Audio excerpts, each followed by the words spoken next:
E fala, máquina, bom dia, boa tarde, boa noite. Vamos aqui falar sobre constitucionalismo e só o estudo liberta, viu, meu filho? É isso mesmo. Pessoal, vamos falar aqui sobre constitucionalismo ali, depois vamos entrar ali no neoconstitucionalismo propriamente dito. Depois a gente vai entrar ali sobre as disposições das estruturas das constituições, suas classificações e entrar em poder constituinte e aí seguir o nosso cronograma sobre o direito constitucional. Certo? Pessoal, o que eu quero que você compreenda aqui sobre o constitucionalismo? J.J. Canottillo ele vai falar que o constitucionalismo ele era ali uma teoria, uma ideologia. Então você tem que levar isso para sua prova, ok? E sua vida, né? Ou seja, Canottillo dizia que o constitucionalismo era uma teoria, era uma ideologia e que partia de tais princípios. Eles são dois. Anote isso no seu material, confeccione ele aí, ó. Falava que o princípio era aquele princípio de limitação do poder do Estado, isso mesmo, de limitação de poder, e falava também que era aquele governo indispensável a garantir direitos. Ou seja, quando falar sobre aquele governo que era indispensável a garantir direitos, ou seja, não existia direito sem um governo, e da própria limitação do próprio poder, ou seja, do Estado ali, a gente está falando de constitucionalismo. Padrão? Beleza, vamos continuar. Nós falamos aqui nas fases do constitucionalismo na antiguidade, na Idade Média e na Idade Moderna. O que eu preciso que você compreenda aqui? Preste atenção nos marcos históricos, tá? Pode ser gatilho ali para tu conseguir identificar essa fase do constitucionalismo, tá? Por exemplo, quando falamos aqui do constitucionalismo da Idade na antiguidade, a gente fala sobre Carl Stein, o teórico Carl Stein. E ele vai falar que o constitucionalismo aqui surgiu ali a partir dos hebreus. É isso mesmo, dos hebreus e daquele Estado teocrático. E o que é que seria esse Estado teocrático, Gabriel? O Estado teocrático seria aquele poder que era viabilizado, né, aos profetas, ou seja, para legitimar, ou seja, fiscalizar aqueles atos governamentais que ultrapassassem os limites bíblicos. Eu vou repetir para você, meu filho, anote isso, tá? Escute, anote.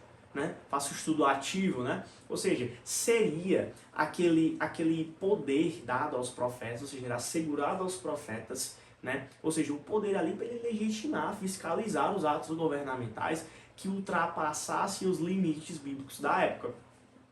Beleza, tranquilo. Vamos aqui para a Idade Média, meu filho. O constitucionalismo da Idade Média ele vai surgir ali a partir daquela proteção dos direitos individuais e daquela conquista por liberdades individuais. Ou seja, isso vai ser pressuposto da nossa Carta Magna de 1215. Tal carta que foi marco histórico medieval. Você se cai na tua prova, qual que foi o marco histórico medieval do constitucionalismo na Idade Média, você vai falar que foi a Carta Magna de 1215, que vai trazer aquela proteção dos direitos individuais e aquela conquista das liberdades individuais. Olha o que eu anotei para você aqui, ó. Marco medieval, né? Ou seja, a nossa Magna Carta de 1215, que vai estabelecer as relações aqui, ó, da proteção dos direitos individuais e aquela conquista por liberdade, tá? E o que você vai fazer para diferenciar a Idade Média para a Idade Moderna? Porque a Idade Moderna vai trazer também sobre esses direitos individuais. Você vai lembrar aqui, ó, que a Idade Moderna ela vai falar sobre uma diversidade de pactos. Bill of Rights, Act of Settlement, Petition of Rights, HC, ou seja, o habeas corpus ACT de 1679, certo? Ou seja, quando dispõe de uma série de pactos, e aí tu lembra bem de alguns desses pactos, né? Porque se cair lá naquela ordenzinha e tiver algum pacto que não for, aqui já vai marcar que é errado, né? Se for esses pactos aqui, vai estar certo. Beleza? E aí, meu filho, você teve aqui um marco histórico. Esse MH aqui é marco histórico, tá? Constitucional da Idade Moderna ali, foi aquela Constituição americana, aquela Constituição francesa, né? A gente vai ver aqui que vai trazer aqueles direitos de segunda geração, e quando a gente fala em liberdade, e quando eu falo geração ou dimensão, lá nos direitos humanos a gente vai ver isso, a origem da geração dos direitos, né, ali, foi na Revolução Francesa, quando se fala de liberdade, igualdade, fraternidade, aquela ausência do Estado trazendo só direitos civis e políticos na primeira geração, ou seja, liberdade, né? Ou seja, trazendo ali sobre aqueles direitos sociais, econômicos e culturais da segunda geração, e ali por aí vai, beleza? Mas não fugindo muito do assunto, vamos ligar aqui, né? Ou seja, Você compreendeu como que você vai diferenciar moderna para média?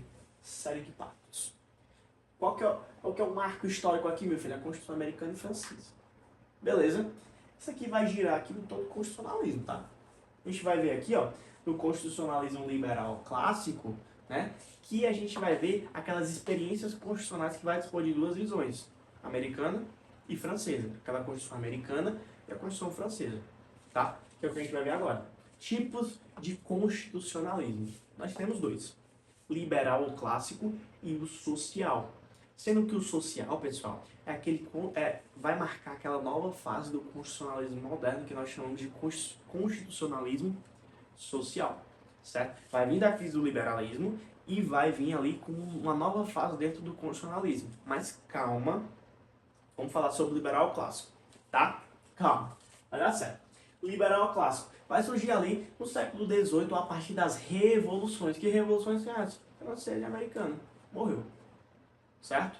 E aí vai dispor daquelas experiências constitucionais que eu falei para você, né? Ou seja, aquela experiência constitucional americana e a francesa, assim, a Constituição, trazendo aquela primeira Constituição escrita, uma Constituição mais rígida, formal, ou seja, aquela Constituição sintética, trazendo aquela ideia de separação de poder, né? Ou seja, trazendo aquela ideia de república, pessoal.